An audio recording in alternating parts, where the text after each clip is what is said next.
Our second story out front, quote, "Our country has changed."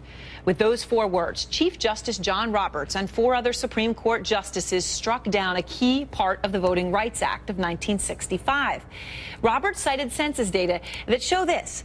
The data show that black voter turnout now exceeds white voter turnout in 5 of the 6 states that were originally covered by the Voting Rights Act. The Obama administration quickly expressed its disappointment with the ruling. I am deeply disappointed with the court's decision in this matter. This decision represents a serious setback for voting rights and has the potential to negatively affect millions of Americans across the country.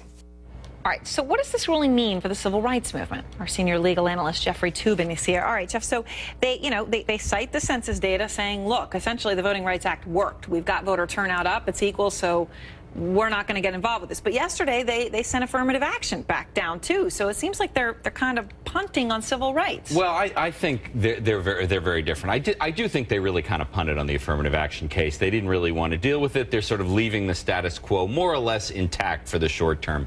The Voting Rights Act is very different. That's a very big deal. The Voting Rights Act has changed America like almost no law in history. And one of the key parts of it was they said, look, this part of the country, essentially the South, cannot be trusted to enforce the law. So we are essentially going to make you come to Washington when you want to do anything, any sort of change, and we are going to have to approve it first. That process is called pre-clearance. That's now over. They say they kicked it back to Congress, but this Congress, Republican House, is never going to pass the Voting Rights Act again. So this is now over. But when they say the country has changed, obviously some things about it horribly have not, but some things have. It looks like voter turnout in the South is among them. So why should they have to get pre-clearance? Hovering over this whole case is an African-American president of the United States, something that was so unthinkable in 1965 that, you know, it wasn't even something that people contemplated. And so that is a big part of this case.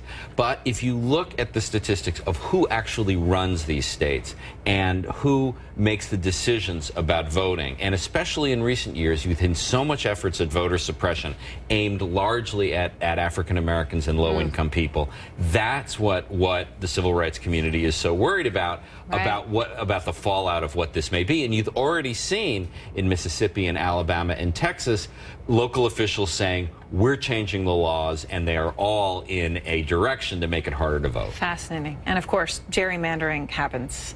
Yes, all indeed. Over the country, all racially over the country. Motivated. So, and that's and that now the Justice Department will have to step in aggressively instead of having it come to them as a matter of course. All right. Well, thank you very much, Jeffrey Toobin. And of course, let us know what you think about this hugely significant move out of the Supreme Court.